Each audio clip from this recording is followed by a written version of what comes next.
And Welcome. so now we live. Welcome to another episode. I feel like we should work on our intros because it's just like, oh, now we're live. Yeah, we so let's start saying today is 25th of January 2024, yeah. And Definitely this is the 24. 48th show. We're gonna have Simon Robson straight from a really early morning in Australia.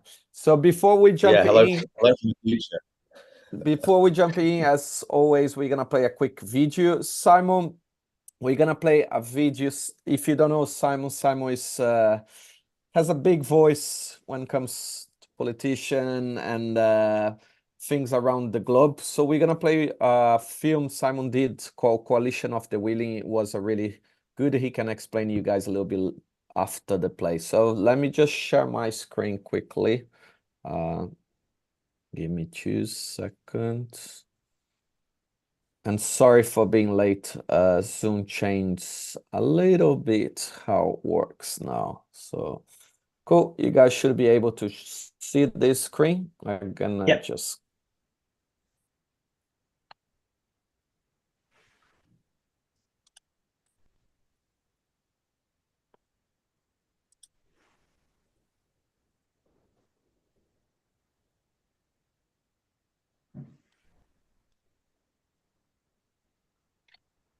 I don't think the audio is working.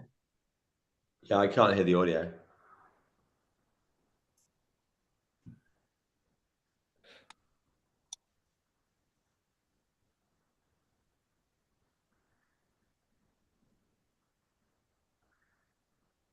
I feel like we should narrate it. Car drives down road now in stop motion with headlights, pieces of wood painted yellow. And now, of course, we go into the 3D part of the film where the tank blasts out a pair of sneakers. I don't know why I went into a 70s American voice then. Feels right. Feels apt. Yeah, it does feel right, doesn't it? Interesting seeing the Nice. old banknote. Cool. So Simon, before we start, can you introduce yourself properly, man? Who is Simon Yeah, Robson? sure. Yeah. So hello from Bondi, New South Wales, Australia. My name's Simon Robson, and I am an English person living in Australia. I started my career about 25 years ago, which ages me incredibly and makes me depressed. But I started in late 90s, early 2000s doing proto kind of interactive web stuff in early Flash. Very quickly made a little jump over into moving image, early After Effects and cinema. When IK was a thing of magic, and 3D and After Effects was just a kind of dream back then. But anyway, I sort of started off freelancing around London, particularly with imagination, doing motion stuff, and decided to make a short film early in my career about politics, about the invasion of Iraq back in 2003, called What Barry Says. And that film did pretty well for me, got me signed to a production company in London called Nexus. Spent 5 years there making various ads and cool things with them. Couldn't keep political affairs and things of the world out of my motion bloodstream for long. So very quickly jumped in 2007 to Taking Liberties with Nexus. So that was a feature-length documentary about the decline of civil liberties under then Tony Blair's government. And we did 4 animation sections running to about 8 minutes. That was great, touching on points of civil liberty and right to fair trial, things like that.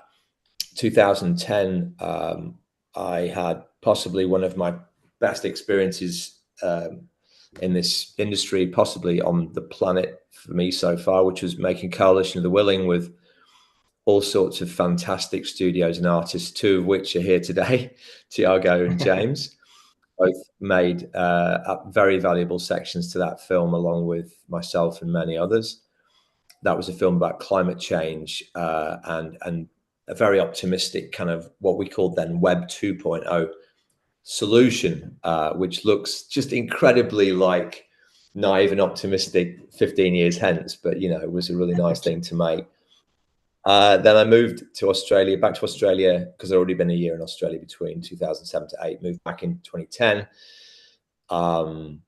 worked with various people like Animal Logic, who you probably know for Happy Feet and The Matrix and all kinds of other films, Engine, Good Oil, all sorts of people here. Back to the UK in 2013 to 15, and then I've been back in Australia ever since. I'm now freelance director. Over the last 10, 12 years, have done much more live action. So now I'm really well known here. I wouldn't say I'm really well known, but I'm better known for combining live action CG and animation. That's my sweet spot, making work, which is very mixed media. So it's a bit of a lengthy intro there, but just lastly to say that at the moment I'm very, very optimistic and buoyant about what I would call modular AI. So I'm particularly just infatuated with Comfy UI at the moment, and the ability to treat work with AI much like you'd work with a nuke nodal system, or as you guys would know, nodal systems in 3D texturing. Comfy works like that. So plugging in all your AI components and you download from GitHub and just do amazing things when it decides to work. So yeah, that's where I am. Thank you, guys. Thanks. Well, thanks for joining us, and obviously, especially at crazy o'clock in the morning for you as well. Oh yeah, it's not too bad. It's 7:15 now, but I did get out for a surf just before we jumped on the call. So I was going to say, particularly smug. You couldn't pick up a more like Australian background, maybe add a kangaroo in there, but your surfboards and stuff. Yeah, this is my office space, and I have I share it with 2 other people, both of who are surfers, and that's nice. My little rack there, and then Paul's rack is over there, and the other Simon, his boards, he brings them in day by day. But yeah, we all surf. How far from the sea you are? Man, if I had a stone and I stood up and there were no walls in this place, I could hit the sea with a really good throw. I could hit the sea. So if you get nice. Particularly frustrating client feedback, you can tell because a surfboard will be missing. The worst thing about being here where I am, right on the edge of South Bondi and between South Bondi and Tamarama and Bronte, is that when the surf's pumping and you're busy, you walk. I cycle in the morning from my house, which is about 2 kilometers away, and it's just so painful. Fucking first world problems, right? But you're watching the surf pump, knowing that you've got to get in and hit a deadline, and that's the poison chalice. Is that you'll miss so many good days when you're busy, but then the busy days pay for the surfing other times. So yeah. You ever watch was it Hot Tub Time Machine? Quite a cheesy comedy. You ever see that? I haven't seen it. No, it's all right, but it's got this character in and he keeps offering drugs to the main protagonist, but in a way where it's double negative. Like, you don't want no part of this, man. And obviously, it looks like they're having an amazing time. You don't want none of this shit, man. It sounds just like that. Yeah, no, it can be. One thing about here is for those who don't know where Bondi is or what it's like, it's kind of like Chelsea on sea, because I say that because it's in the last 15 years, it's just got so she here now. I often say I feel bad for the guy who bought a Lamborghini and moved to Bondi, because he's in a traffic jam with 3 other people in Lamborghinis. So it's become like that. And then it's become so busy in Shishi that now the surf is 3 times busier than it was, 15 years ago. Wow. And a lot of the time people can't surf. So, there's boards everywhere and chaos. So you really have to pick your time. So, being the luxury for me is that, you know, I use my lunch hour as my surf, so I can go whenever I want when it's looking a bit quiet. Whereas in the mornings that everyone goes before work, it's just chaos out there, you know. Wow. But again, first world problems. So Yeah. So I want to bring a little bit back, you know, old times when you start. What really triggered you, you know, to start using motion and mixed media, you know, like for your like politicians and political opinions? Because this when I don't know how long ago I met you, but you know, it's been like, I don't know, 13, 14 years, probably more, I think. And I'd say more than that. No, it's I more. think, I met you probably through Cassiano or yeah, it was Cass. I reckon mid to late 2000s. So we're looking almost 20 years, Thiago. Yeah, it's true. I think, Actually, I think I met you. Yeah, it's true. It's a I little was bit thinking that earlier. Like Barry Says is 20 years old this year. He's 20 years old this year. Yeah. Isn't that mental? Like, does it feel 20 years, like the gap between making that and now? That's 20 years is a big number. Well, I can kind of combine answers to both questions. I'll kind of skip around a bit. Yes, it feels like a long time, and I feel very old. To answer to Thiago's question, I got into motion because I was actually a musician originally. I was at university in Birmingham from 91 to 95 doing French and politics. Fuck knows why. I think I just wanted to get out of not be at home.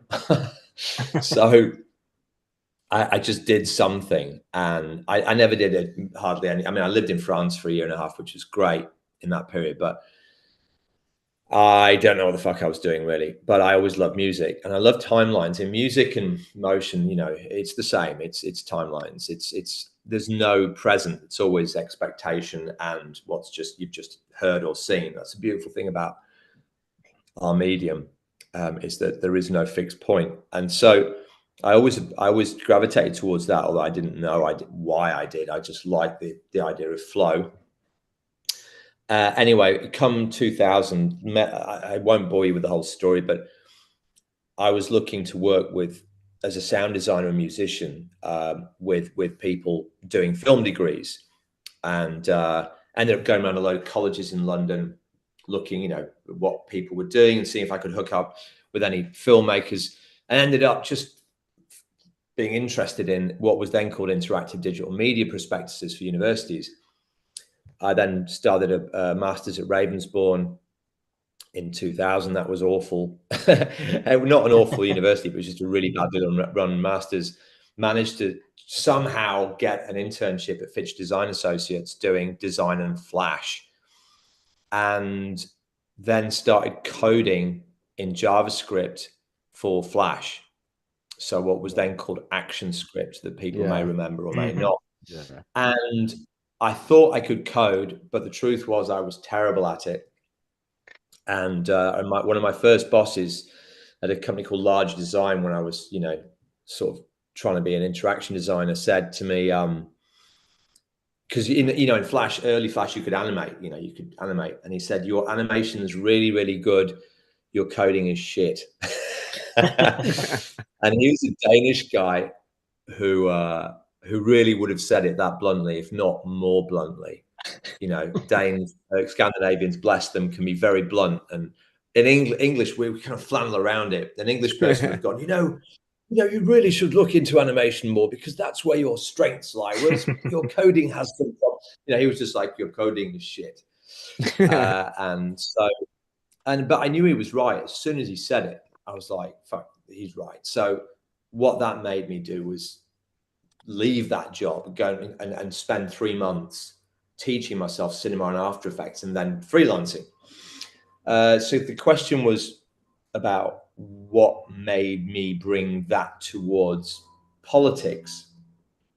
Well, then there's another part of the equation, which is Barry McNamara. So I always had an interest in politics, but very tangential. I mean, I studied it, right? I studied it, kinda, but I don't know. Like, I felt distant from it in the early 2000s, prior to the 9/11 and then the US invasion of Afghanistan.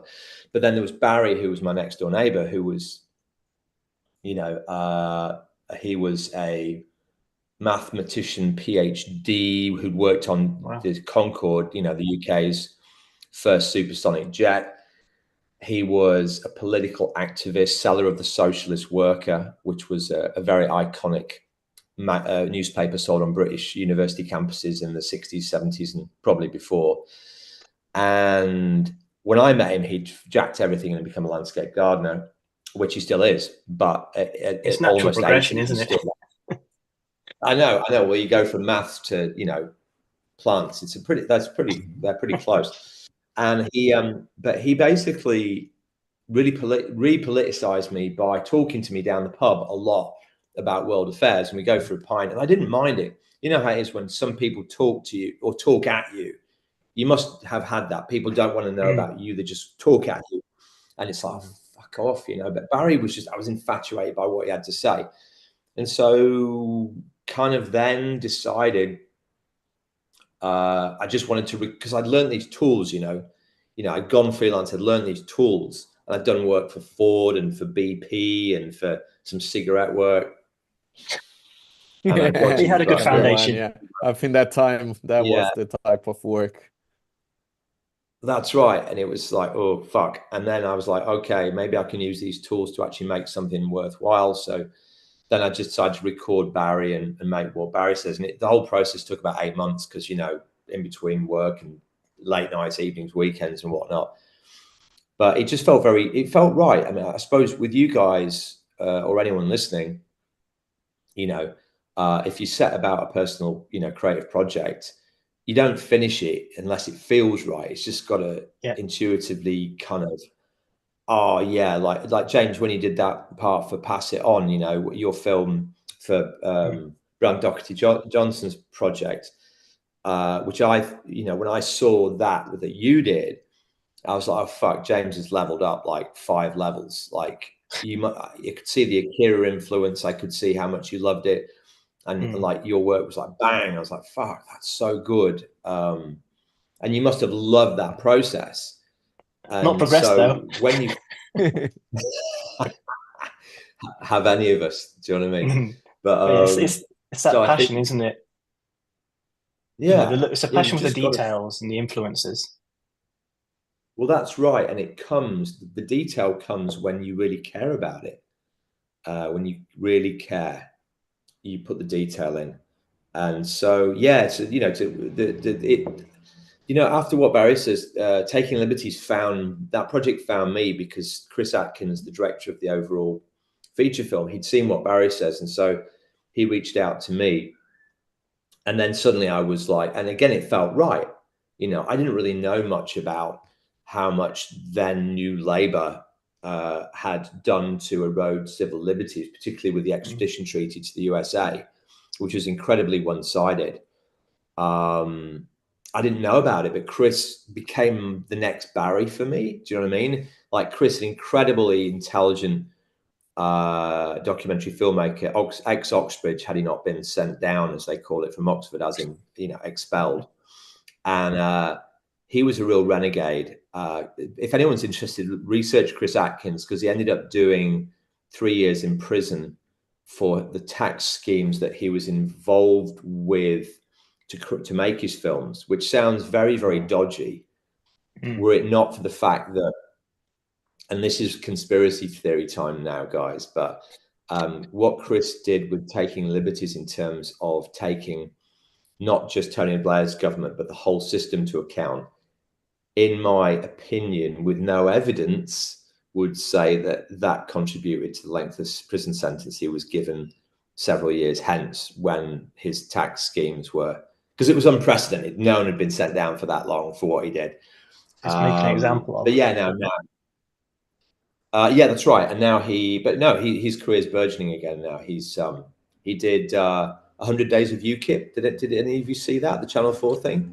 I think didn't he join the party or something? Was that the one? There was one where some guy joined the UKIP party and spent time with him. Wasn't that? No, it was a fictional idea that if you got into government, what it would be like for 100 days. And he did that just after he came out of prison, or was it just before? But anyway, no, he's doing well now. He actually writes a lot now and does a lot of work about the prison system in the UK. But anyway, sorry, I'm getting tangential. But no, for me, just doing political work feels right. I'm writing a film at the moment about the effects of the Israel-Palestine conflict on a protagonist who's a guy who lives in the first world and has a very nice life, but then starts to not be able to participate because he doesn't see himself as he loses the idea of what am I doing here? What's the point of me participating in a first world situation, a first world life, a lovely life that is essentially a sham because it's all built on, you know, a corrupt idea of democracy. So I'm writing that at the moment, and you know, incorporating VFX sequences and so on. But it's all conceptual. But for me, that's what makes me tick. You know, there's always been a history of you know, art and politics going hand in hand anyway. Like it makes sense. You know, it's expressionism, isn't it? You know, you're expressing your feelings and your thoughts on the current situation around us. So it makes sense that art is the manifestation of that. Yeah, that's right. I mean, one of my first big influences was Gerald Scarfe. So again, his if you don't know cartoons are him, amazing. Yeah, he's an incredible illustrator. I mean, you know, he's I just don't know if there's a better illustrator who's ever lived. And you know, he's this incredibly visceral ink, you know, chaotic ink style. And he was famous for then becoming the artist behind the animation sequences in Pink Floyd's The Wall. Yeah. And I remember as a young kid seeing The Wall video on Top of the Pops.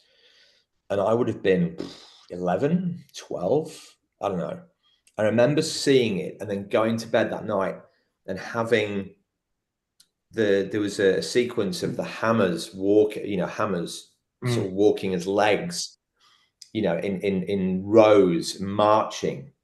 And I remember just having that sequence run through my head and I couldn't get to sleep. It was so influential on me. And I actually, with Taking Liberties, had the chance to work with one of the artists who worked under Gerald Scarfe. Oh, wow. On The Wall. Yeah. And, you know, for anyone interested in 2D animation, I think the work done on The Wall, particularly the judge sequence, has got to be some of the best 2D animation I've ever seen in my life. I mean, you know, and that's saying something. Saying I've seen, you know, Hayao Miyazaki's work. Seen a lot of animation. Yeah, I'm sure the Hammer scene referenced Fantasia, as in like a bit of a dig. Yes, it did. But yeah, it was definitely his artwork's amazing. Like if you don't recognize the name, you'll definitely recognize his artwork. Like that kind of loose, I don't know, like loose but concise, like ink splattered pen style is amazing. And the kind of the grotesque politicians that he used to draw as well. It's like so good. Yeah, his grotesques are just fucking. I mean, I don't have anything like the arts formation or, you know, the eye for or the ability to create that level of abstract grotesqueness in my work. If I did, it might have sidelined me. I might have just gone off and, you know, just enjoyed that, because why wouldn't you if you had that level of artistic ability, you know? But no, I've never met him.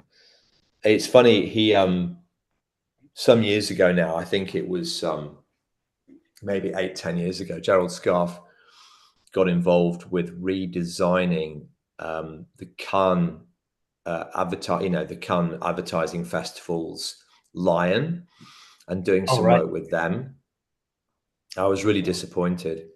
I mean, you know, of course, if I won a Cannes award, I'd be very happy. But at the same time, seeing one of your heroes, it seems at odds. Feels like get in corrupted. bed with advertisers. Yeah. well, everyone needs to pay the rent, or I don't know, maybe he has a gambling habit, or You just talk about cigarettes commercial in the past, so I it's know we're not that massively even better. hypocritical, aren't we? I have no room to talk. I have no Yeah. room to talk. Yeah. I'm a hypocrite first and foremost. What's And interesting is that, obviously it's been 20 years since Barry Says, and Coalition was what, 14, about 14 or 13, 14 years ago, something around there. yeah, And yet 14. Yeah.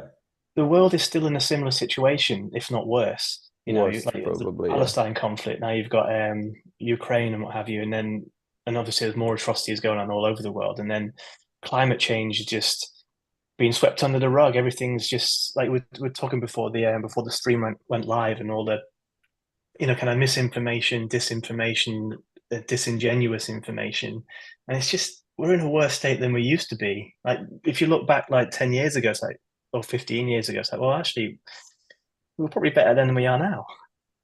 There's no nowadays it's difficult to know what a true, proper, legitimate news source is unless you go to like a scientific backed body, or you can't really trust a news source nowadays, which is ridiculous. Yeah, it is quite hard. Yeah. And like you said, Coalition of the Willing has been what, like 12, 14 years, and pretty much nothing changed, I don't know if it's what we end of January here, 11 degrees today, now 9 Yeah. p.m., 11 degrees in UK in end of January. When you get there and people still not making any difference, Yeah, I mean, the Australian Well, summer will be what, like 45, plus degrees, I would imagine. Oh, sorry, your winter.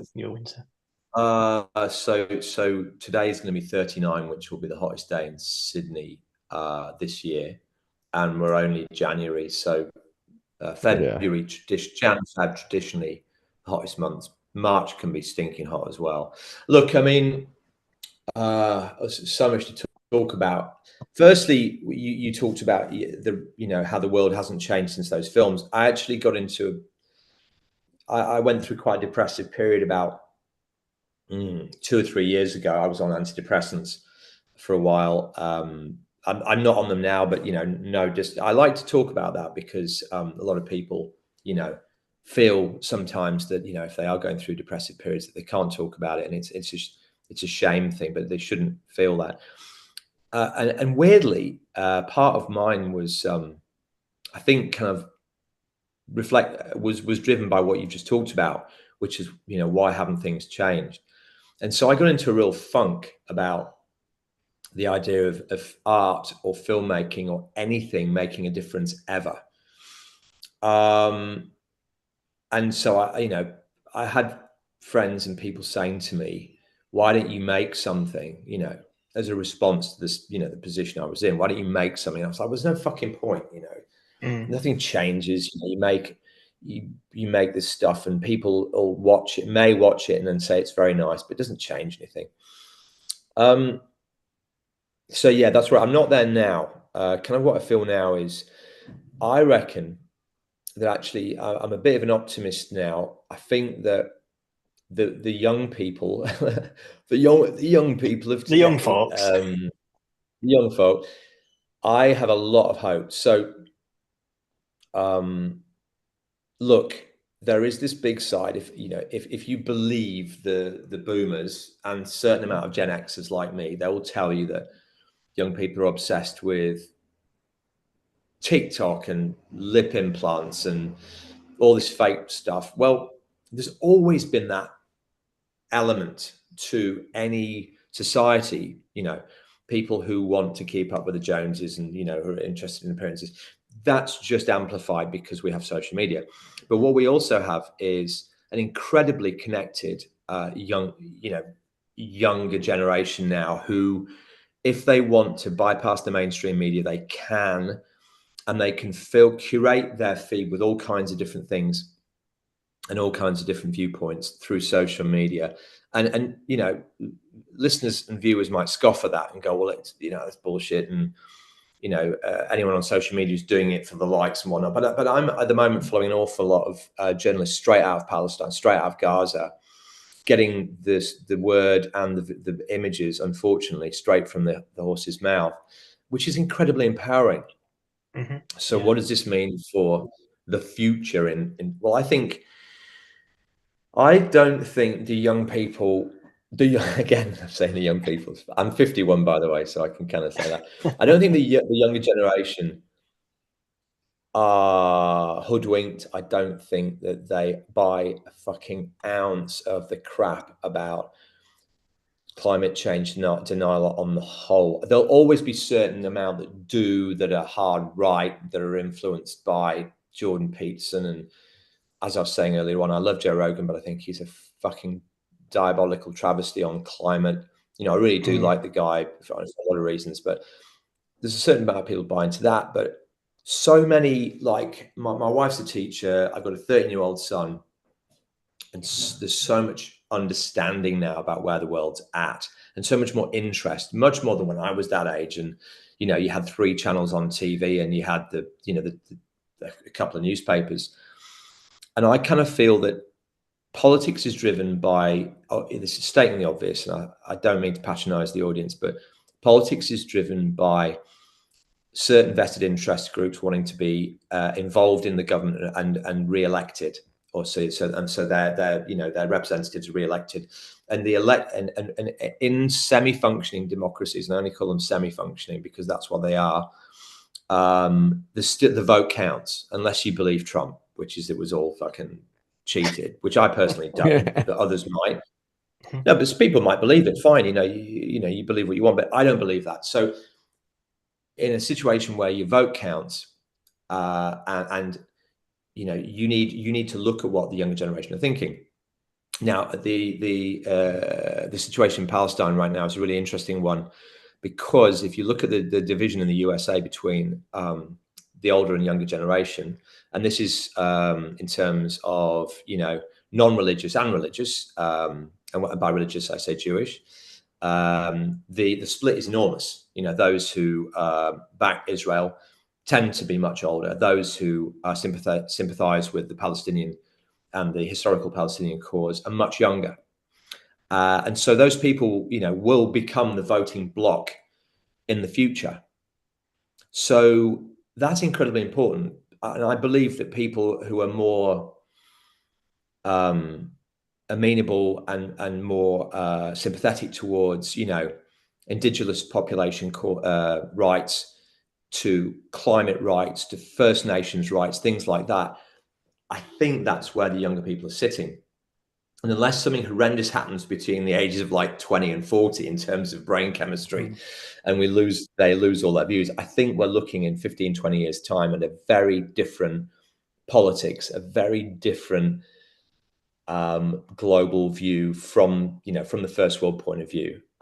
Will that be too late for a lot of causes? Will it be too late for climate change? Will there have tipping points been passed?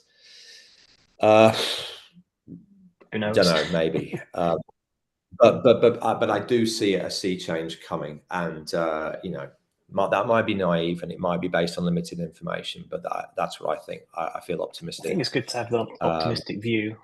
That's for sure.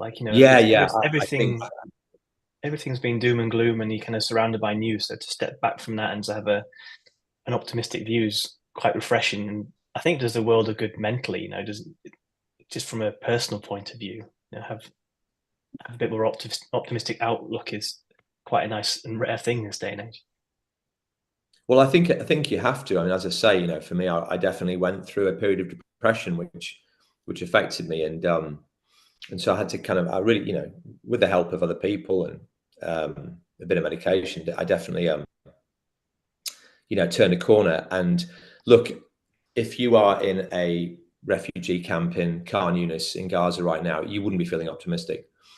No. If you're one of the families of Israeli family of a hostage, you wouldn't be feeling optimistic. So me sat here in Bondi in my bubble, it's a very privileged place to sit here and feeling optimistic, but I feel that those who can carry a bit of optimism ought to, because it drives things. So for me, in a place of optimism, I feel I can now start to start, developing this next film, which is about the impact of the, the crisis in the Middle East on someone who lives a privileged life, and the fracturing of their ability to participate. It's a bit of an Into the Wild story in a sense, and but from that I want a lot of discussion to come. So, and I think that, going back to what you said, James, art and politics, art and viewpoints have always been, intermingled, and I hope that's what I can contribute going forward. So do you feel is to continue to make. So do you feel now that art can have an impact? I think that we're right at the beginning. I think we're right at the beginning of all kinds of different new ways of leverage, and a lot of it hasn't been discovered yet. So one small thing I'm doing, which is, it's tiny, is that I have a ceramics practice. I tend to make very brutalist looking sculptures in white raku and fire them and leave them in a bisque state. That I like to make ceramics. And one thing that I'm doing is making 3 ceramics at the moment called Missing Children, and I'm gonna auction those in order to try and raise some money for UNICEF relief in Gaza. So that's one guy with not that many YouTube followers, sorry, not that many Instagram followers, who can potentially raise a little bit of money for a cause. But that's a really crass way of going about things in terms of like, oh, just an auction. I think that the collision of AI, social media, art, I think that people are going to find incredible ways to leverage art to make a difference. Mm-hmm. People are inherently creative. There's so many artists, It can also, with art, well, art and, visual as well as music, if it's done well, it resonates with someone and it stays with somebody.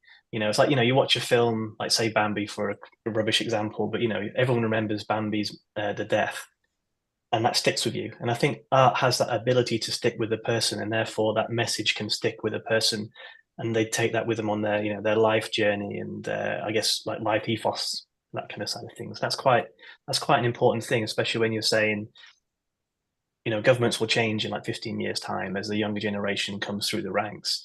So I think having it's a long game thing, isn't it, as well? I really like what you said there about moments of art and film staying with you. That's a really, really good point. It's a really, really good point. It definitely transcends, like, I was talking about the collision of, AI and social media and the way that arts projects can be leveraged and sort of, turbo boosted. But it does all come back, James, to what you said about it being poignant and it being a storytelling device that can have messages kind of stay with, or help messages stay with people. And that's the crux of it, really. And then you go right back to the idea of being a storyteller. And you guys would probably remember, back in the early 2000s with 1.0 and everything, it was all about this amazing explosion of creativity in a new, what they called then the desktop revolution.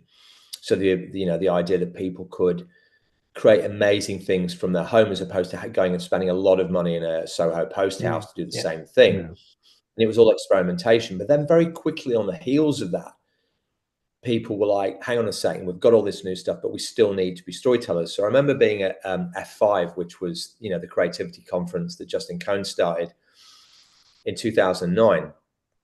And pretty much everyone who stood up talked about storytelling.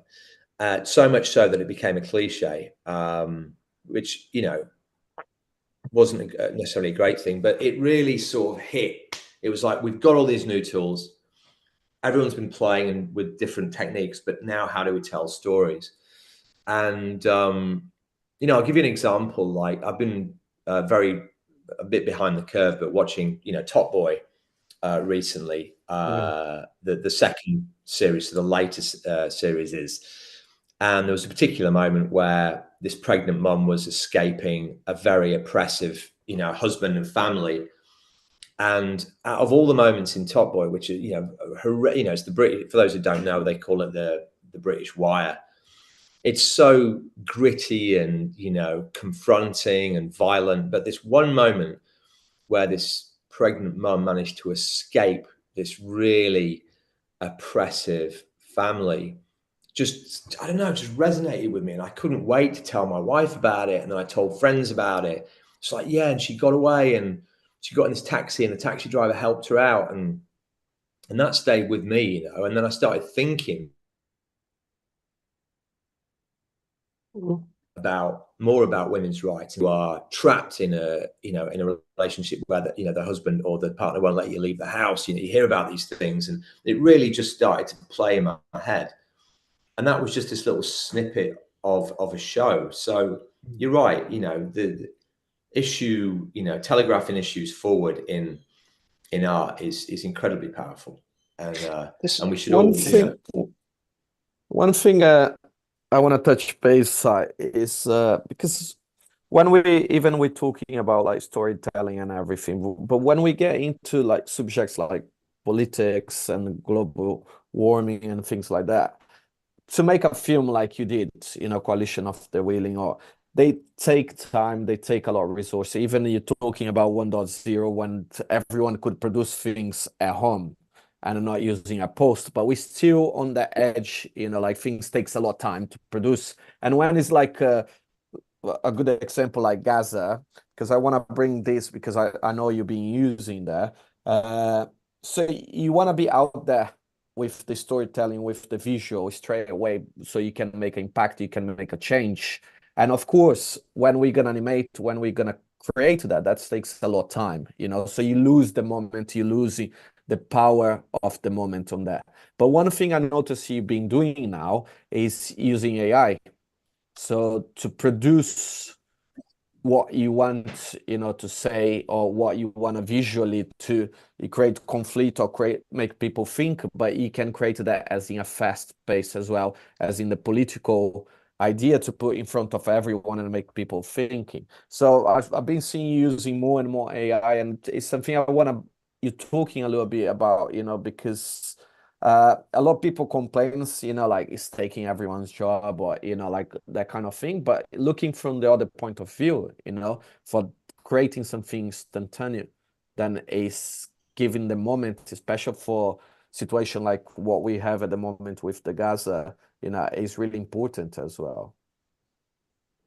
Yeah, so AI is such a contentious issue, and it should be as well. It really should be, because in its most cynical form, it's you know, harvesting thousands, millions of pieces of art to create, and you can say create in inverted commas, to regurgitate and create and make new things. And do they belong to the, you know, do they belong to the author who's prompted that? Do they not? You know, and a lot of people, quite rightly, a lot of artists who, you know, we work in a profession that requires deep technical knowledge, right? You know, Yeah. even just learning, like, say, basic After Effects or basic 3D, it's really technical. So along comes this stuff, and suddenly we're seeing, you know, Runway, for an example. I've got some issues with Runway personally about what they're doing, but you know, you can see these videos made very quickly of, I don't know, fucking dripping water or whatever it might be. And people are like, fuck, well, yeah, I've spent 3 years perfecting fluids, and yeah, and now some guy's just done a dripping thing by prompting it. It's ridiculous. So there's a lot of contention around that, and I just wanted to put that out there before I say anything else about AI. So I'm just going to pause. I will come back and answer about the speed of reacting to political issues, but I just want to say that I don't think anyone who is truly interested in a creative career got into it for shortcuts, right? I think we're all people who are creative tend to be artisanal.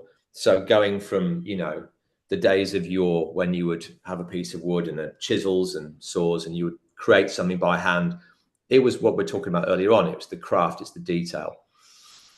So if you're committed to a creative career and you're committed to, you know, to taking creative output seriously, something like Runway, where it's like prompt, you know, paint a brush here, you can make this movie. It's kind of like, reminds me of, you know, like what a kid's toy would be to make moving image, like a Fisher Price toy. You know, it's like, oh, I've got 6 tools and, you know, they all light up. Oh, that's nice.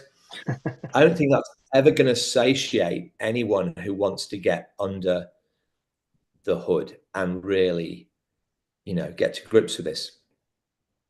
So complexity, weirdly, is that time and complexity and creative output all go hand in hand, because it's the way that as humans we feel connected to the product, to what we make. I think that marketers and people working in a business, if they want to make an image quickly to put at the top of their article about the plastic widget they've made, sure, make an image in AI. Do you know what I mean? Make it, put it at the top of your blog. But I don't think it's a serious, at the moment, that approach to AI is a serious way of going about things. What I do love, what I really fucking love, is this other movement in AI, which is embodied by Comfy UI, Automatic 1111, you know, and the spearhead of this has become Civitai. I don't know if people know about that, but Civitai is an amazing online resource for all the components you need to build these modular systems to really tailor what you're going to make. Your models, your LoRa's, your IP adapters, control nets. AI, if you want it to be, is basically, can be the nuke of image making, but powered by trained models. And I'm probably not explaining it very well because I'm really only like this part of my learning curve right now. But it's really inspiring because we are suddenly able to make things powered by tools made by people on GitHub that are posting them for free. It feels, this side of AI feels to me now like 99, 2000 did.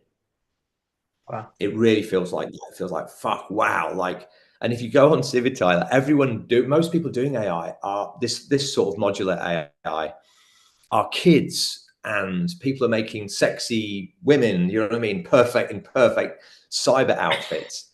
And Nice. I'm like, yeah, that's what I want to be there, because I want to be using that to do my weird political stuff.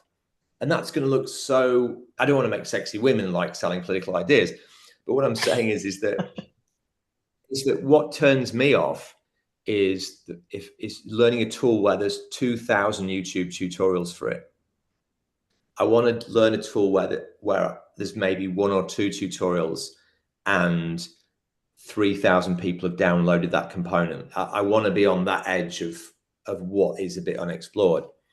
So then going back to what you said, Thiago, about being able to quickly respond, I think that if you're willing to put the time in now to learning these kind of modular AI systems, and you set up your own workflow, James Gerde, Gerde, he's a really good example for someone now who's doing very modular stuff in Comfy UI and getting results and making creative professional work, that you're like, this is me, this weird nodal network and all this knowledge I have that no one else has is me. And now I've created this behemoth. I can stick ideas into it, and out of it is going to come this stuff. So I would never personally go into Runway and prompt, you know, politician dancing in ruins of Gaza, right? Because I'd get something and I wouldn't be able to tailor it, and it would be like, okay, am I going to post that on Instagram? Maybe. But what I was doing before Christmas is I got this system working in Comfy UI called Animate Diff, and I managed to get all these politicians kind of doing big gestures, like, you know, podium style gestures in suits, and kind of weirdly morphing in and out of each other in this burning city. And there was just enough of me in this chaos for me to feel I kind of own this a bit, and I'm going to post this so I can. So you see what I mean? It's like when I feel I can own it enough, and then that combined with the power of quick response of AI, being able to do stuff quickly, is very exciting to me. All that said is that to do this shit, you need some hefty fucking VRAM in your machine. You need 24. I mean, I'm running all my stuff at the moment on 2080 Ti. Well, I've got 3 cards, but the one that's doing my AI is a 2080 Ti with 11 or 12 gigabytes of VRAM. I need 24 gigabytes of VRAM, so I'm looking at upgrading and getting a 4090, which is going to cost me a pretty penny for something that's not earning me money at the moment. But that's where I'm going, and I'm That's excited. Where Nvidia's going anyway, isn't it?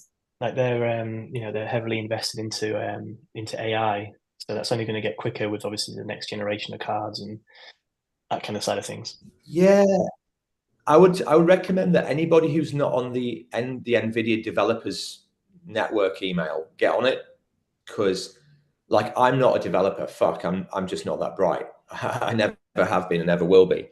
But I read their Nvidia developer email whenever it comes out, and they were like almost a year ago, probably more. You know, they had tools going at their R&D end that would scan a turnaround and create a 3D mesh from it, a good one. And that was, and those tools are just starting to come through now. Although I haven't used any stuff to 3D. I will do, but I haven't yet. I do like the idea of like building up a node system. You're basically kind of building up the way your mind works, you know. I mean, actually, one interesting aspect would be like maybe, hopefully longer in the future when I've eventually passed away, there'll be like a virtual James or a virtual Simon or Thiago, where you can still have these like ideas coming out that is legit your work. I mean, it's a bit. I guess it's a bit like actors living on through AI, digitally or what have you as well. I find that aspect quite interesting. I might have to start building a model. Yeah, I mean, I think that I actually don't want to live on. I would hate for that personally. I'd hate that. I think that it would be a bit like, you know, how they keep making more Batmans and they keep making more Spider-Man's films. Let it die, man. Like, I'm like, fucking leave it. Just leave it. Except Spider-Verse, that was good. Oh, Spider-Verse is fucking the second one. You know what I mean? I've not seen that one yet. I thought the first one I didn't see that as well. well. My God, do it immediately. So listen to the hypocrisy coming through. I'm totally like just contradicting myself. But I do really think that I don't want my ideas. Not that I would ever be an important artist enough that people would go back and filter anything through my fucking algorithm. But I just think that there are so many like ideas and, like young people coming through with doing really fucking cool shit. They don't need an AI me. They don't need an AI Fincher. Maybe honestly, I'll just set it up. They don't need an AI. I'll just set it up to I would like. Yeah. I mean, maybe an AI Kubrick. That would be like worthy. Were he still alive now, and if he was still alive, Kubrick was still alive, and if he was like submitted to the idea, he was like, "Yeah, I'm happy for an AI version to be made of me," then I'd be like, "Yeah, that's worthy."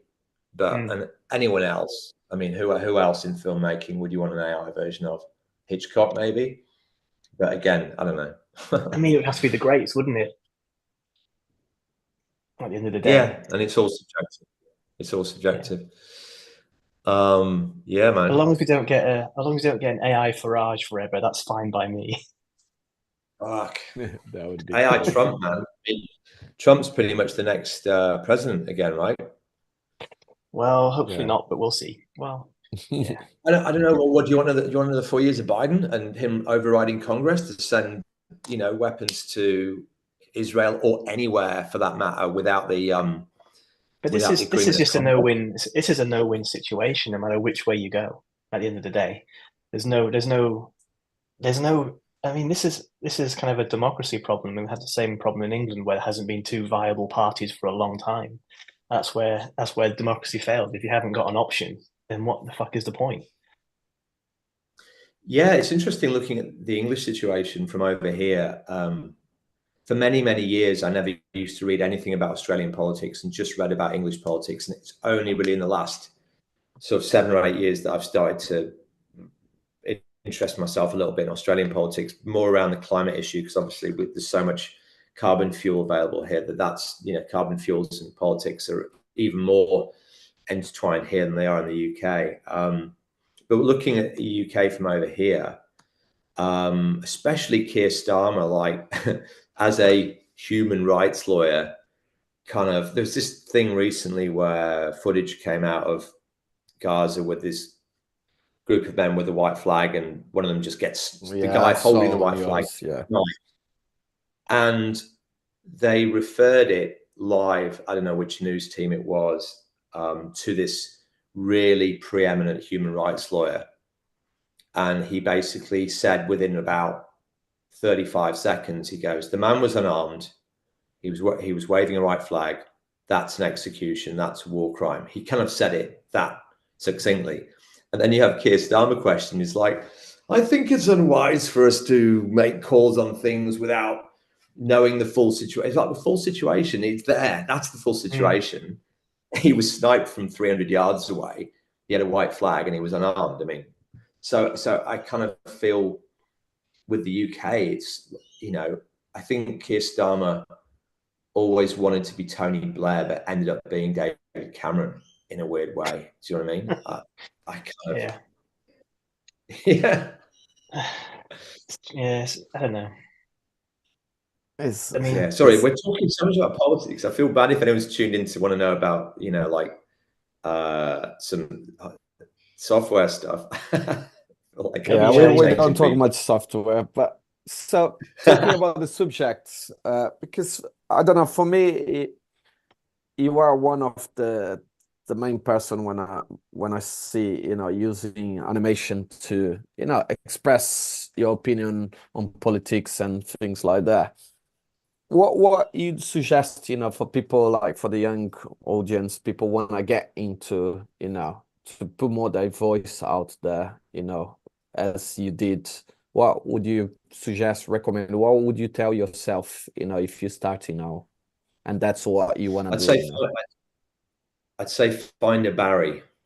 So you need someone who, because you know, like you may have a really like encyclopedic mind. You may be a motion designer and also have an encyclopedic mind for whatever subject you want to talk about. You may be brilliant at it, but you need someone to hold you accountable for the project that you start to do.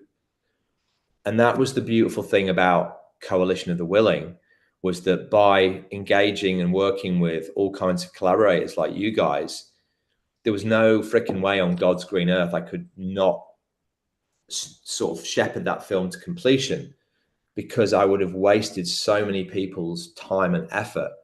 So if you want to do a personal project, you need to engage with other people, because look, you've got earning money, you've maybe got a family, you've got hanging out with mates, you've got going for a drink, you've got doing sport. There's so many things in life you could do apart from a personal project, that oftentimes, you know, that what I've seen over the years is people saying to me, oh, I'd love to make a film like you made, not like, but, you know, do a personal film. And then 2-3 years hence, they haven't made it. And I'm not criticizing them, and I'm not saying they're bad for not doing that. But what happens is that they other things take priority, which is understandable. So you need to have someone else to work with that will hold you to account. And a writer's a really, really good one, because then that writer has put time and effort and is emotionally invested in it, like you are. And they will do to you like Barry did to me, which was call me up every 2 days and go, is the film finished yet? And I was like, Barry, it's animation. These things take time. It's like, yeah, but the situation's changing so fast, and if you don't get it out now, we're going to lose the moment. And I'm like, fuck, okay, I'm going into work then at 8 o'clock in the evening. Is that why you had to move to Australia to get away from him? No, I miss him dearly, but he does still ask me when we're going to finish the film, because there was a part in there about the UK's involvement in the whole thing, which I had to cut out in order to hit the 1.0 deadline. And he still asks me, a bit tongue in cheek these days, but he's great. Like, he does a lot of poetry about politics and music about politics, where he's on his piano singing in a kind of London pub style way.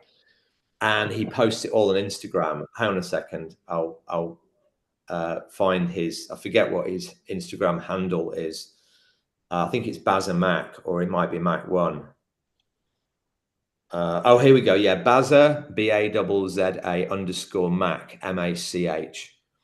And particularly stories. He'll do a piece, The Camera, where he's written a poem about, and his latest stuff has been about Indigenous first generation rights and things like that. But yeah, he's great. You need someone like that. You need someone who's going to hold you to account for your project. That's what I would say. Put his Instagram in the chat, so we've got a reference. Yeah. Yeah, right. So there's a YouTube chat going on at the same time as this, is there? Is that how it works? Yeah. I see. Technology, man. Technology. Yeah. Yeah. After I'm gonna post the links for the videos we've been talking as well, so people can have a bit more reference. Yeah. I think it's kind of interesting how life works out. Like, you know, kind of your career, you know, a poignant part of your career is because you moved next door to Bazza. And that's just complete chance.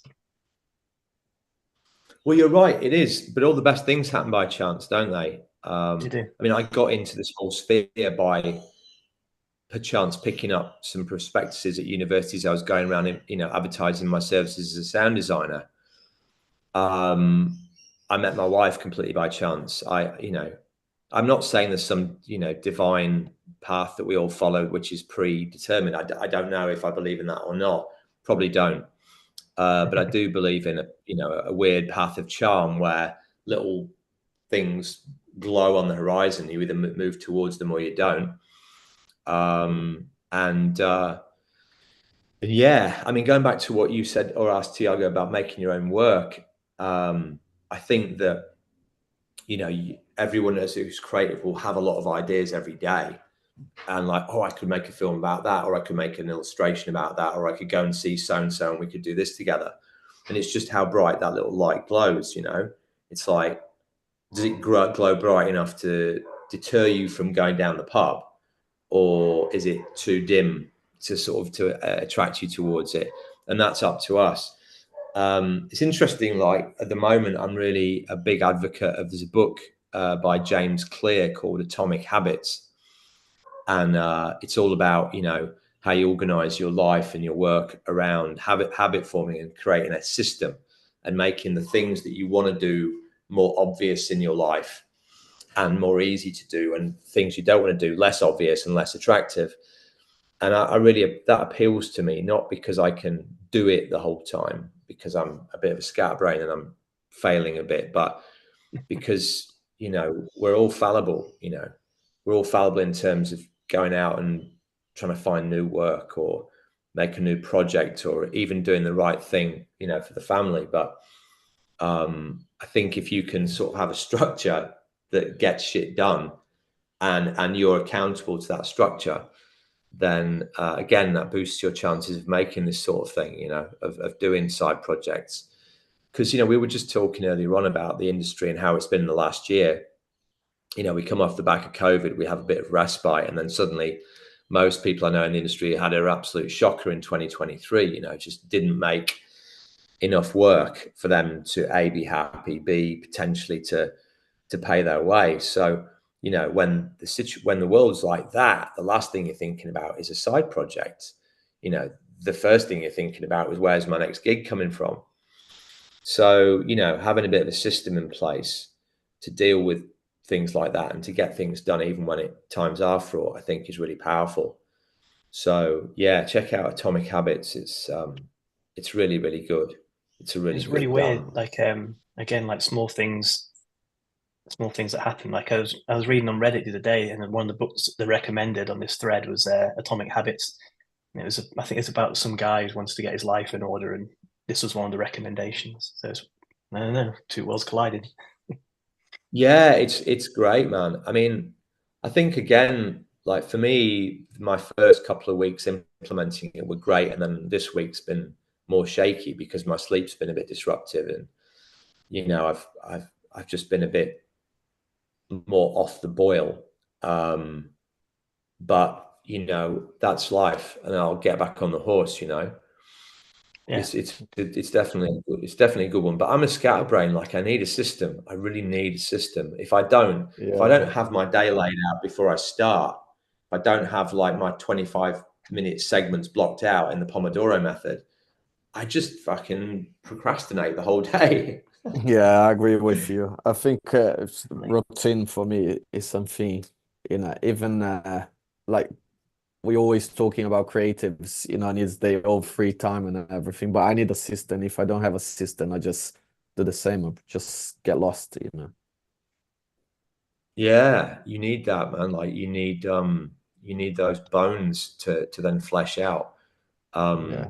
It's funny, I can see it in my oldest son, I've got a 13-year-old boy, and he's very, very similar to me, poor lad. And his distraction is just crazy. He's bright, he's doing well at school, and I'm always saying to him, Leo, you need a system. And of course, it's too young to start imposing that stuff on him. And Is he quite he makes fun artistic of as me well? about it. No, not at all. Absolutely not at all. No, he's much more of a mathematical mind. He's similar to me temperamentally, and he looks a lot like me, but he's much more mathematical, and he's got a good propensity for engineering, I think. He's not. No, neither of the boys really at the moment feel are very artistic. I It's mean, my interesting. I stuff, thought my artist. Sorry, go on. the two disciplines like engineering and mathematics, you'd have thought there would have been, like um, having like a structure in place would be kind of the first thing you would do with those two disciplines. Yeah, I think as a kid though, kids just do stuff instinctively. So he's instinctively good at math. Like his report card, in terms of all his math and science stuff, always comes back high, and his English comes Great. back low. So I think kids just deal with the DNA they've been dealt, and they don't. I think an exceptional 13-year-old would follow Atomic Habits, but they'd also probably be desperately boring. So It's he funny you has that, but comment. yeah. It's funny you comment that side because that's how I used to be. My brain works a lot more on the mathematical side. I used to even give after school classes for the people wasn't that good. The kids wasn't that good, and for me Wow. getting into, but I always wanted to push to the creative side. So the beginning for me was really hard because everything needs to have a logical, but took time and just getting slaps on the face all the time, trying to learn the things, but it's funny you saying about your kid and you being creative because I think my sister was more creative and I was like more, I want to do like robotics and things like that. But in the same side, I wanted to go to creative, but I forced myself to go into creative. But I think nowadays, even mathematical side, with expressions and everything, you can be technical, So we're kind of halfway between the two, aren't we, with what we I do? think it is, yeah. I think it is. It's a big Yeah, change. yeah. There's an enormous. I'm obviously stating the bleeding obvious, but there's an enormous technical side to what we do. I mean, I never ventured towards Houdini, largely because from the reports that came back from friends who are learning it, who were almost certainly more technical than me, they were like, yeah, it's 18 months of grind, and then it starts to work. You start to get somewhere. For me, it's weird, like, especially with all this AI stuff that I'm tackling, like just getting comfy UI working on my PC. I nearly gave up about 3 times. You know, I don't know. I can't even tell you now what wasn't working, but where what I do have the ability to do is hack and kind of go, it's not working. And I have a random idea of if I did this and that doesn't work. If I did that and then that works, I'm like, okay, that's worked. And then I just move on and I just kind of hack my way through. And I manage sometimes, most of the time, to get to where I want like that. And I've always been a bit of a hacker and in flow and getting through stuff like that. But when it comes to the stuff which is really, you cannot hack, you know, like what I think Houdini is, like, you can't fuck with that shit. You've got to know your onions. I don't think that I mean, it's like, you know, as I say, when I started out in interaction design and I was doing action script, I have distinct memories of reading and learning about object-oriented programming. And I found it incredibly interesting and sexy. I'm like, oh, I can write objects and functions and they can talk to each other. Wouldn't that be great? And I remember like trying to do it. And then one of the other Danish guys I was working with, I had my code was like this long on my screen and he shortened it to like 3 lines. And then from that moment onwards, like at least once a day, he'd come over my shoulder and go, how's the object-oriented programming going? Like that, he'd fucking wind me up about it. Well, it would be funny to see how he's doing nowadays. You know, you can just go back to ChatGPT and just show it for you, you know, your coding and make your coding. Is that right though? Does ChatGPT? I've never used it to try and write code. Does it just write it? Yeah, you can even write scripts for After Effects. You know, Really? it's How you need accurate to is go it? I mean, error. It's you get right, and you need to go back to him and try and get back. But man, like it's if the script just. doesn't work, how do you go out problem solving it? But you can tell him what is working, what is the error you're getting After Effects and everything. Oh, right, okay. But That's for interesting expression because and Adobe things, don't it's fix really. fucking errors, do they? Yeah, they work better than Adobe already. But I think it's just about time, you know, like I think coding is gone, you know, like as a job, you know, because you can do with ChatGPT nowadays a lot, you know. Coding's not gone, man. Like they have to start Not the somewhere. coding, but the coders will, you know. But then how would you evolve software in the future? Is it all AI generated for new software? Is it Yeah, he can, self-perpetuating? but he can really learn, you know. So I think That's some I don't know. Skynet shit right there. Yeah, it's crazy. Yeah, yeah, It's man. crazy. Like, I think that's the interesting. Do you know what? Like, just touching on that. As there's a local artist here in Bondi who's called Cam Scott, and you should look him up. His moniker is Not, so not, and he's a street artist and does a lot of real political stuff. He's good, and most of Bondi now is decorated in his work, and he screen prints onto walls, so it's really schmick what he does. And I had this conversation with him a while ago about AI, and we went right down the rabbit hole. And we were like, what if like AI really got so good that it wasn't just us, you know, prompting opinions. It was prompting its own opinions, and it was creating its, you know, we're talking these burgeoning kind of like universal sized personalities, and then you connected it to really cutting edge 3D printing apparatus. Like what would happen? Like would it end up being an artist? Would it end up like trying to make, you know, robots like, you know, Black Mirror-esque robots that would chase us all down and kill us? What would it do? You know, like, where would it, you know, the old cliche is that, yeah, AI has already worked out that we're the problem on the planet, so it's going to try and eliminate us. I mean, it's probably right, but doesn't take AI we to were work like that out, imagining, though.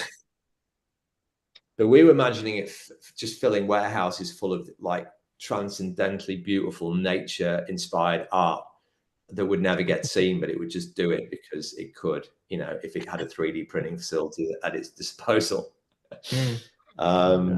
Yeah, I mean, I think that a lot of people are very worried about, you know, broader AI. I'm not talking about AI for our industry, but broader AI, and about I know that you know, the UK government and civil service was briefed by some ex-Apple luminaries not so long ago about, you know, AI and the you know, the intellectual war that's burgeoning between the US and China and everything.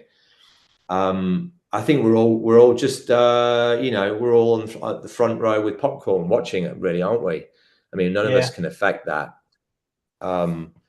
We can incorporate it in what we do in as creative and conscientious way as possible, but I think that we're at the behest of huge wheels that are now turning. I mean, this is a political situation in a way, isn't it? Where, you know, you do something to get stuff out, but you trying to influence things is quite tricky.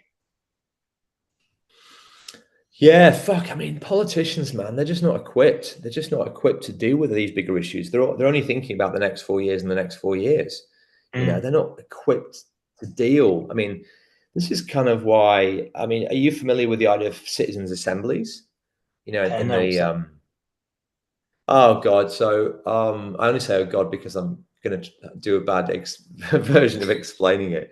I think it's based on the ancient Greek model of the idea that everyone in government serves for 1 year and they are taken from the public at large. It's a bit like jury duty, but I have heard about this, it goes but I on. didn't know the term. Yeah, citizens' assemblies. So you basically get drafted in, and everyone gets given a role or whatever. But no, you serve for a year, you get a salary, and then you're out. And you'll never serve again. I think that's basically the idea. And you may know who Roger Hallam is, who's the ex kind of founder, one of the founders of Extinction Rebellion. But a few years ago, he was very, very hot on the idea of promotion of citizens' assemblies and throughout the world to overtake and replace, you know, governments as we know it. Of course, you know, incredibly utopian idea would never happen, but I love it in that, you know, if you could take careers and money out of politics, and it's no longer a path to, you know, owning a house in Kensington and driving a fucking Ferrari, you know, and it becomes a service, then you'd get true representation and true, you know, a truly useful mechanism. And that's actually something that Rogan talks about. I mean, I bag him a lot, but that's one thing that I think he's on the money about as well, which is get money out of politics and turn it into something which is of service. And again, I'm religion out as well, and then much money and religion, vested interests, anything which you know, interrupts the idea of politics and politicians being in service of the people is essentially a perversion and a kind of a pathology in the system, and that's where we're at. You know, I mean, everything that comes. I mean, Rishi Sunak, at least. I mean, you know what? The one thing I'll say for the guy, he's so chaotic and so fucked that at least you can see straight through everything that he does to where the interest group is. I mean, he's the whole transparent sort of in that regard. Well, he's not. You know? He doesn't mean to be transparent, but he's so shit that the transparency is there. But it's better than the Boris situation where it's not transparent in the slightest, even though you know he's lying. Yeah, Boris is weird, man. Boris is like, he's like a snake charmer, that guy. A bit like Trump in that respect. And it has this weird cult of personality that, like, and Tony Blair had it in spades. I mean, Tony Blair in his time was a fucking genius communicator, better than Clinton. And when I say better, I'm not saying I like Bill Clinton. I'm saying he was a genius communicator. In terms of eloquence. And so was you know, Nixon and that's sorry, I'm going right off on a tangent, but you're right. Boris Johnson was a bit of a snake charmer, and Sunak's horrendous, which is good, and Keir Starmer's not as good as he thinks he is. No. Yeah, it's going to is be what I would say. I think he thinks he's really slick, but he just comes across as a fucking boorish headmaster to me. The thing is, he's probably going to. he's probably going to be the next prime minister, but that's not through his own ability. It's just because that's the default. Yeah, it's like the other team's goalkeeper being terrible. It's like, Yeah, he scored exactly. 12 goals, but the guy's got no arms. Yeah.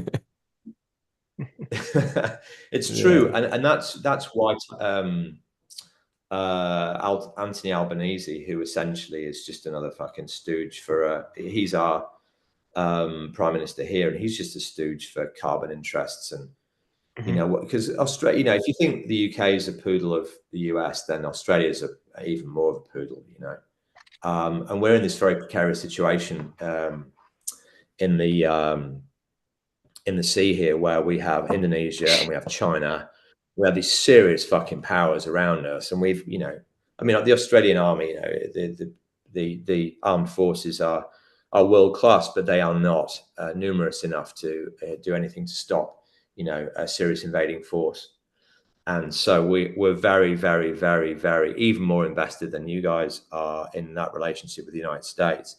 And of course, with Trump being an isolationist, essentially, and him essentially being the next president of the US, bar some, you know, him Well, he going wants to jail. he wants to stop being the world police, doesn't he? That's his. That's what he's one of the things he's running on.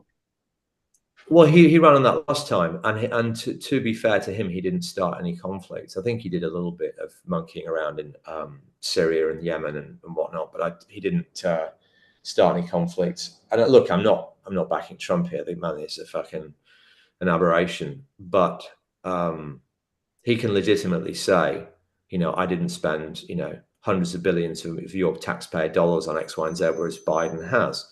Now, Biden is in the, you know, beholden to AIPAC, you know, the Israeli lobby, as will Trump be, you know.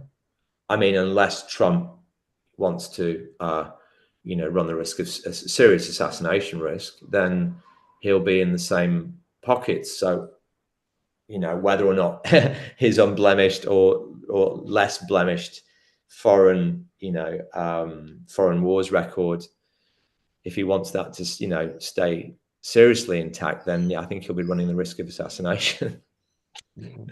Conspiracy 101. 101. Before we go down the conspiracy rabbit hole, I think we need to start wrapping it up, because we're not censoring. We're just over an hour. Yeah. No, we're an hour and a half. Fuck. Yeah. Cool. Cool. Do you have a last question, James? You want to ask? Well, I was going to ask, you know, how do you find like working in Australia compared to working in the UK, as like I don't know, just like an overview. So obviously Australia's quite cut off in terms of, you know, like obviously geographically. So client-wise, I guess it would be mostly, well, everyone's universal nowadays, but you know, Asian clients and that kind of side of things, as opposed to European and that side. Yeah, it's interesting. So there's definitely pluses and minuses. The plus that I discovered really early on in my career was that jumping between media was much easier here. So very early in my career here, I got the chance to shoot a big live action job, which I very much enjoyed, and set me on a path to shooting a lot more live action. In the UK, I think it's much harder to do that if you're an animation director, because there are so many. I mean, there are many great live action directors here, but there's a lot more in the UK. So making those jumping between things is harder, I think, in the UK than here. So that's a good thing. The bad thing would be that it's a much smaller population, and by and large, it's a conservative population. So advertising land tends to perceive its audience as less tolerant of out there ideas. So things can get pushed down a bit of a conservative route. The UK also, in its DNA, has some fucking batshit crazy, brilliant creative, like, you know, the Pythons, the Goons, like, you know, not the 9 o'clock news, day to day. That UK eccentricity is sorely lacking here. Strangely, it exists in spades in New Zealand, but in a very different way. I mean, Taika Waititi being the trailblazer of that, but it here is lacking in eccentricity or that kind of really batshit crazy sense of humor that the UK has. So I think that's a bit missing here. There is the access to Singapore, but again, there's no, Singapore is kind of big and beautiful, car or cosmetics commercials by and large. There is now more access to China, although that waxes and wanes depending on the feelings of the Chinese government at the time or the economy. But I think, as a broader idea of working, you have to factor into that old chestnut, the work-life balance. Mm-hmm. And for me, I found that when I moved back the first time from Australia to the UK, so I was here 2007 to 8 for 1 year, the first time I was here. And the one feeling that I never, ever managed to get out of my system was feeling landlocked in London. So I'd moved here, I'd been by the sea for a year, and I'd always been fond of the sea. So as a kid, we used to holiday on the Yorkshire coast a lot in Filey, and I loved it. Even when I was in the sea in like November in Filey as a 7-year-old. My parents thought I was mad. Weird question, but we used to go to Filey quite a lot as a kid. And did you ever go to a fish and chip shop called the Brown Room? The Brown Room, fuck off! You're kidding? Yes, it was an institution. We would eat takeaway every single day from the Brown Room, and maybe Corrigan's Arcade was still going when you were a kid down on the front. Yeah. But Corrigan's is where you went. You'd have to go. You'd have to be a couple of you, otherwise. Sorry, I keep. You get into a fight with the local kids. There used to be like a really random shop there called Pick and Mix, and it was basically like a random aisle in Aldi or Lidl, but it was a whole shop. But we used to love going in there with my grandma and granddad, and then going to like the Brown Room and what have you.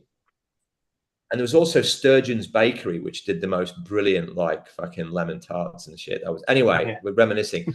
But I always used to love the sea. So then going back to London after being here for a year, I was like, where's the sea? And I just felt like something had changed. I felt like something had moved in me, which made it impossible. So when we moved back in 2013, after our second stint here, we went to Brighton, and actually we were in Hove actually. And it was good being by the sea, but it wasn't the same. So I definitely have a hankering for the Australian coastline, particularly in New South Wales. My absolute favorite place being Whale Beach up in the Northern Beaches. And I think, talking about, dip years in our industry and about recessions and whatnot, for me, if work is going badly or I'm quiet or whatever, if I can get in the water or go up the coast to a place I love, it's balm for my soul. And that I don't think I could have stayed in London. I was there 15, 16, actually almost 17, 18 years, I think. And I don't think I could have stayed much longer. And I wouldn't have wanted to be in a commuter town. And as great as Brighton is, it didn't call to me. And then, of course, being in the Surf Coast in the UK, you're just too far out of the mix. Being down Devon, Cornwall, you're too far out of the mix. So like a 6-hour drive. It's quicker to go to New York. I know. So it kind of so in a weird way, Sydney became my default. It became my default because we had our visas and we're now dual citizens. It became my default. And so the fact that I can do what we do here, albeit not with those more creative scripts that you would see in the UK and Europe, the fact I can still do it is a blessing. One thing I'd like to do is to establish a better representation in the US. And I've had representations there over the years with Partisan and with the Ebling Group and with what's her name, Patricia Clare. So I've never done well in the US, and I'd like to do more work in the West Coast there. But again, it's very, very, very, very competitive. So we will see. If in my 50s I can, be big in LA, who knows? But fingers crossed. But that's what I'd like to do. Yeah. Cool. Well, I think we're gonna have to wrap this up. Yeah. No worries. Well, I hope it's been of enjoyment and use for you and your audience. And thank you so much for inviting me. Huge thanks for joining us. Yeah, it was a pleasure, especially waking up this time to just come and talk to us. That's fine, mate. As I say, I was in the surf at 5:30, so it's all good. That's good. Yeah, cool. Yeah, give a shout when you're back UK, so we catch 4 points. I will, man. It's gonna be quite soon. Unfortunately, my stepfather is not long for this world, so Oh dear. I'll be back for a few weeks, and we'll try and come to London in that time. So I'd love to see you guys. It would make me very happy. Yeah, I'm up north now, not too far from Filey, about an hour's from Filey. Oh shit! Yeah, whereabouts are you? Near Harrogate, North Yorkshire. James? Oh, Harrogate. Yeah, there you go. Not too far. Jeez, yeah, amazing. Well, Yeah. congrats on moving back to the homeland. Thanks. Thanks so much, Ty. It was a pleasure to talk to you, man, and I hope we see you soon, man. Yeah. And, Thank you. Thanks, Ted. Thanks, everyone. Thanks. And just See you later. before we Bye-bye. finish, guys, we have the live show on Brick Lane. It's gonna be 6th of January. 6th of February. We're 6th gonna of February. announce tomorrow. We're gonna announce the speaker tomorrow, and we have a few more lineup to share with you guys soon as well. But so just have a look on the Instagram. We're gonna share the next speakers tomorrow. Great. Cool. See you later, Thanks guys. a lot. Thank you, you. guys. See you later. Thank you. Bye bye.